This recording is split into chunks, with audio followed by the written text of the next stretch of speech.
Welcome back to video number 2 for this Tuesday morning. We are discussing the royals, but first, before we get to the UK royals, we're going to discuss what's going on with the Norway royals. Oh my. All right, let's jump in and cover it. Let's go.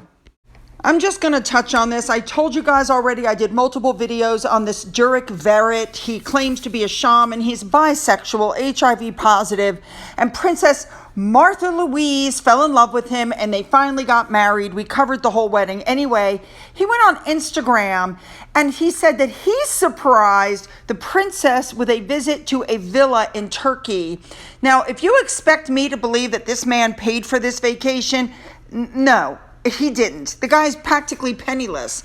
Now, there's a picture showing them loved up at a waterside restaurant. And then there's a picture showing them at this luxury villa with, a big private pool.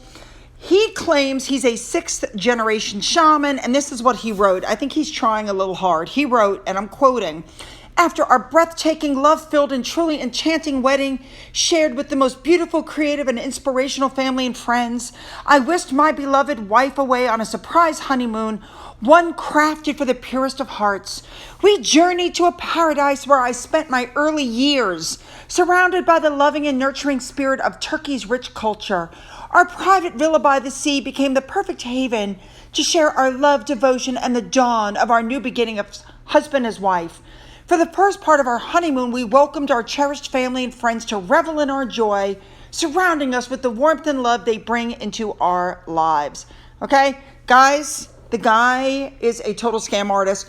His family has already spoken out and said he didn't grow up in Turkey, he grew up poor.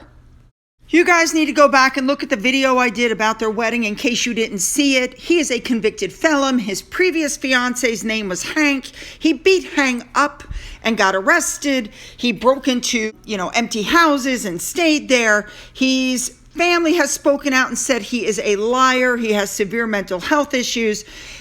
He totally scammed this woman. He did the same thing that Meghan Markle did. They just don't want a black man in the family. He sold pendants to ward off COVID. He said cancer is a choice. He has said some horrible things, and After promising not to monetize anything, they brought Netflix in to tape the wedding. They brought Hello Magazine in for the picture exclusives. It'll be interesting to see what the royal family does with this. All right, let's move on. All right, I want to touch on this story. I really, really liked it because apparently James Middleton revealed that all the nieces and nephews from his children, Pippa and Catherine, all get together on Sundays. They spend time, the whole Middleton family gets together, and the kids, go to the parents' house. Remember in that video that Catherine and William put out after her chemo finished where it showed the families sitting around the table and they were playing games? Well, that's what they do. It's the Sunday routine. All the family are within 30 minutes drive, so they all stop in and hang out together. The cousins all play their roles. They all look after the new baby, Inigo. There's 7 of them all together at the moment. And there's a lot of love, laughter, and giggles. The Middletons are very close, it says. And listen, when you think about how Harry and Meghan's children are growing up, no cousins, no aunts, no uncles, no grandparents. They're completely isolated. I think the way that Catherine's doing it is fabulous. Next up, King Charles. We know he's getting ready to go to Australia. Well, apparently there's been a lot of talk about replacing him as the head of state. And King Charles has come out and said, listen, if Australia wants to replace him, they can go. The king apparently has a real deep love and affection for the country. It's called the Australian Republic Movement, the ARM, the ARM. They wrote to Buckingham Palace to request a meeting with the king when he arrives next week. And they wrote on the king's behalf, Buckingham Palace did, and said, your views on the matter have been noted very carefully, and His Majesty, as a constitutional monarch, acts on the advice of his ministers, and whether Australia becomes a republic is a matter for the Australian public to decide.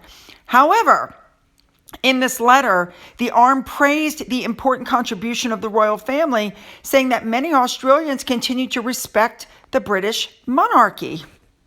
FYI, in 1999, 55% voted no to removing him as head of state.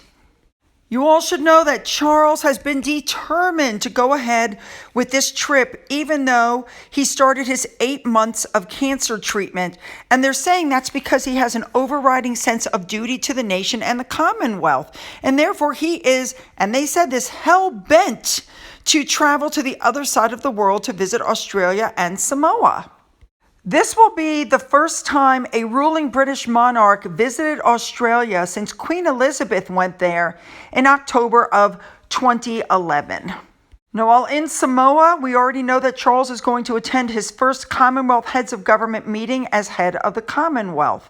And that's very important for him, and I think it's fabulous that he's going. You know, it's important for them, but it's also important for King Charles. Charles is frustrated. The second he becomes king, he gets cancer, you know? Anyway, it's being reported he's going to be taking 2 doctors and a supply of his own blood on this trip, just in case. You know, there's going to be a medical team on standby around the clock while he's there from October 18th to the 26th, and they're going to monitor him very closely. Next up, the Emir of the state of Gettr will pay a state visit to the UK as the king's guest from Tuesday the 3rd of December to Wednesday the 4th of December 2024. So the Gettr is coming with his wife and his consort. Ooh, I didn't think that still existed in this world. But anyway, the details have not been released, but of course we know that a central part of any foreign visit by any heads of state is a banquet in which the women all wear their tiaras. And this is coming, as I just said, in December, towards the end of the year. So we still don't know which members of the royal family are going to be there to help. Usually it's Catherine, and hopefully she'll be able to dust off a tiara and show up. They also help, of course, by meeting them and accompanying them to the official arrival moment at the Horse Guards Parade, which we know is closer to the palace. Now, we know that earlier this year, Princess Catherine did not help when the Japanese emperor and the empress showed up in June, obviously. But after stepping out on October 10th with William to support the families of those 3 people that were killed in the stabbing, we're hoping that she'll be able to help with this particular state visit. Just as an FYI, the first state visit of Charles's reign was the president of South Africa, but Charles has visited Gettr 8 times as the Prince of Wales. All right, let's move on. Next up, Princess Diana's brother, Charles Spencer, who I happen to think is an opportunist. We know he left his wife, and now he has confirmed his relationship with a woman named Katrine Jarman, who's an archaeological specialist. Well, she is suing his estranged wife at London's High Court for misuse of private information. We don't know what that means, and there's no other information. I think it has something to do with the fact that the estranged wife found out they were having the affair. All right, let's move on. Moving on now, it's being said that Andrew is trying to get Frogmore Cottage for Eugenie. We know that it's been sitting empty since Harry and Meghan were evicted out. And even though the keys were handed to Andrew, it's being reported last year, Andrew is not moving in and the property has remained vacant. However, he's trying to get permission for Eugenie and Jacques and their 2 children to move in. Now, Eugenie currently spends summer months in a villa she has with her husband in Portugal.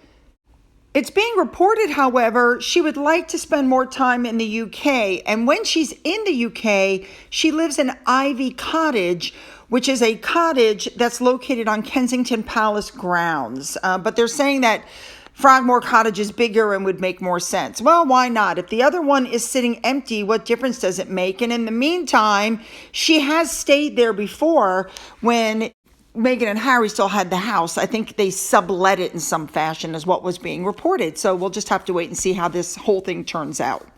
All right, you guys, you know what to do. Hit the like and the subscribe button and the bell for all notifications. Then go down into the description box where you'll find the links to my Twitter, my Gettr, my Rumble, my email, my Patreon, which is currently paused, and my Amazon wish list, as well as a physical address. For those of you who've donated to my coffee fund, thank you so much. And as always, you guys, have a great day.